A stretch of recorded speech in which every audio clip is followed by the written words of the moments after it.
Sir first of all నేను ఏమంటున్నా అంటే ఈరోజు ఏదైతే ఉపరాష్ట్రపతి అభ్యర్థి అని చెప్పేసి ఏదైతే వస్తున్నారో ఇద్దరు కూడా సౌత్ ఇండియాకి సంబంధించినటువంటి వ్యక్తులే రెండు కూటములు నిర్ణయం తీసుకున్నటువంటి విషయం. కానీ ఇక్కడ ఒక గమ్మతైన విషయం సార్, మాట్లాడద్దు కానీ మీడియాలో వచ్చింది కాబట్టి మాట్లాడుతున్నాను. అభ్యంతరకర పదజాలంగా సార్ ఇక్కడ మనం మాట్లాడుతున్న ఒక జడ్జిమెంట్ గురించి సార్. 1995లో ఒక యువ ముఖ్యమంత్రిగా ఉన్నటువంటి వారికి నేను సహాయం చేశానని సార్, అంటే ఆయనకు సపోర్ట్గా మేము నిర్ణయం తీసుకున్నాం మన రీతిగా మాట్లాడడం జరిగింది. మీడియాలో వచ్చిన సమాచారం సార్, ఇది నా వ్యక్తిగత సమాచారం కాదు. కాబట్టి నేనేమంటాను, నేను అప్పుడు ప్రభావితం చేశాను కాబట్టి ఇప్పుడు ఆ ప్రభావితం చేశాను కదా. అంటే నేను ఆ జడ్జిమెంట్ చేసినప్పుడు నేను కూడా ఇచ్చాను కదా సార్. ఆయన అప్పుడు అక్కడ ఉన్నటువంటి వాస్తవ పరిస్థితులకు అనుగుణంగా ఇచ్చాడే సార్. వాస్తవ పరిస్థితులకు అనుగుణంగా ఈ రోజు ఉన్నటువంటి వాస్తవ పరిస్థితి, ఆ రోజు నేను సాయం చేశాను కాబట్టి ఈ రోజు సాయం చేయాలని అభ్యర్థించారు చంద్రబాబు గారు. అదే నేను అంటున్నాను సార్.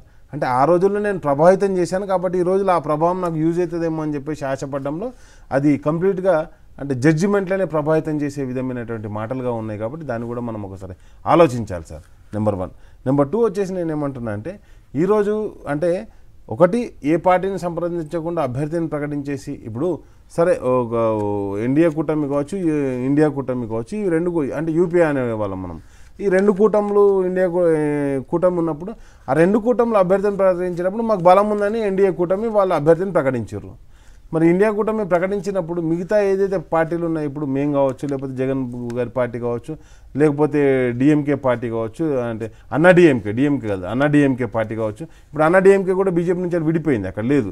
అన్నా డిఎంకే పార్టీ కావచ్చు, లేకపోతే ఒరిస్సాలో ఉన్న నవీన్ పట్నాయక్ గారు కలుస్తారని ఉంటుంది కదా అసెంబ్లీలో. అదే సార్, నవీన్ పట్నాయక్ గారు కావచ్చు.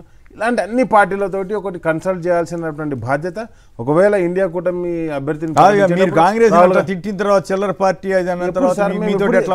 నేను ఏమంటున్నా అంటే రాహుల్ గాంధీ కన్సల్ట్ కావాల్సింది ఉండే, నేను నా గురించి కాదు. ఇప్పుడు మిగతా పార్టీల పేర్లు చెప్పినా కదా సార్.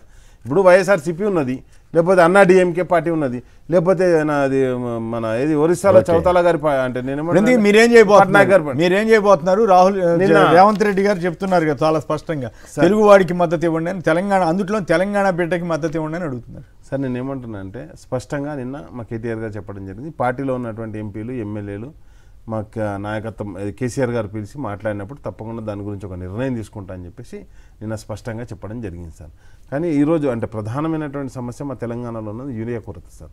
ఇప్పుడంతా కూడా ఎలక్షన్ కంటే ముఖ్యంగా యూరియాతోటి చాలామంది రైతులు యూరియాతోటి అరగోసపడుతున్నారు.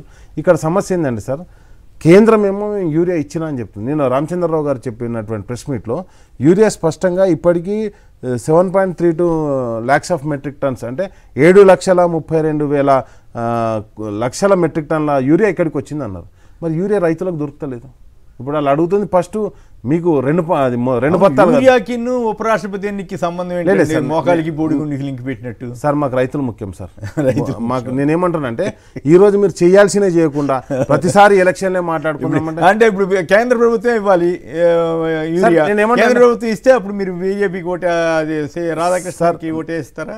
నేనేమంటున్నా అంటే ఈ రోజు యూరియా బ్లాక్ మార్కెట్ అవుతుంది సార్. నేను చెప్పేది సబ్జెక్ట్ అది కాదు సార్, ఎలక్షన్ గురించి కాదు. యూరియా ఆల్రెడీ బ్లాక్ మార్కెట్ అవుతుంది. కాంగ్రెస్ నాయకులు బ్లాక్ మార్కెట్లో అమ్ముకుంటారు. అందుకే ఇప్పుడు కేంద్రం నుంచి యూరియా వచ్చిందంటారు, రాష్ట్రంలో యూరియా దొరకలేదు. కాబట్టి నేనేమంటున్నా ఫస్ట్ రైతులకు యూరియా అందించాలి. యూరియా ఇవ్వకుండా అంటే నేనేమంటున్నా అంటే ఆల్రెడీ కాంగ్రెస్ పార్టీ, మీకు ఒక మాట చెప్తున్నాను సార్, కాంగ్రెస్ పార్టీ అధికారంలోకి వచ్చిన తర్వాత ఇప్పటికి దాదాపుగా అంటే 20 నెలల కాలంలో 4 సార్లు రేషన్ కార్డుల అప్లికేషన్ తీసుకొని ఇప్పుడే స్టార్ట్ చేసిర్రు సార్ రేషన్ కార్డులు. ఇంతవరకు ఒక్క కొత్త పెన్షన్ ఇవ్వలేదు సార్. కాబట్టి నేను ఏమంటే ఈరోజు యూరియాను కూడా రాష్ట్రపతి ఉపరాష్ట్రపతి ఎలక్షన్లు ఉంటూనే ఉంటాయి సార్. మనం ఈ రోజు కాదు సార్, 9వ తారీఖు ఉంది సార్. ఈ రోజు ప్రజెంట్ మనకు కావాలి నెక్స్ట్ మంత్ 9వ తారీఖు సార్. మాట్లాడారు కదా. నెక్స్ట్ ఈ రోజు కావాల్సింది ఏంటంటే యూరియా సార్. బ్లాక్ మార్కెట్ లో కాంగ్రెస్ పార్టీ నాయకులు అమ్ముకుంటారు.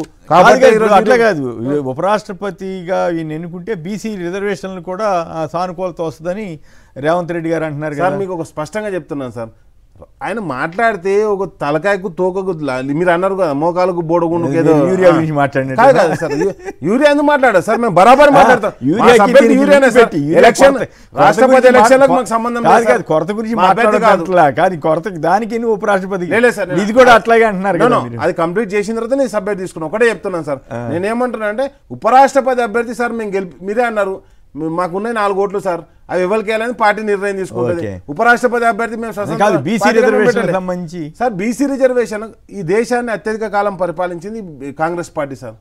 కాంగ్రెస్ పార్టీ పరిపాలించిన తర్వాత నేను ఏమంటానంటే ఏ విధంగా 2 అంశాలు సార్, ఒకటి 2 పాయింట్స్ సార్, ఎందుకంటే ప్రజలకు కన్ఫ్యూజన్ మనం గురిచేయాలి. నేనేమంటున్నానంటే అసెంబ్లీలో బిల్లు పాస్ చేసేటప్పుడు గతంలో కూడా వేరే రాష్ట్రాలు మహారాష్ట్ర కావచ్చు, అదేవిధంగా తమిళనాడు కావచ్చు, కర్ణాటక కావచ్చు, ప్రతి ఒక్క రాష్ట్రం కూడా బీసీ రిజర్వేషన్ బిల్లు కానీ పంపించారు. మేము కూడా 2018లో బీసీ రిజర్వేషన్ బిల్లును పంపించినాం 34% ఉండాలని. దాన్ని యాక్సెప్ట్ చేయకుండా సుప్రీంకోర్టు కొట్టివేసింది.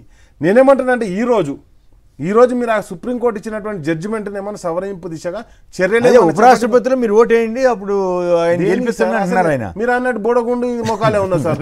ఆయన కోటేరు ఈయన కోటేరు కాదు సార్. నేను ఏమంటున్నానంటే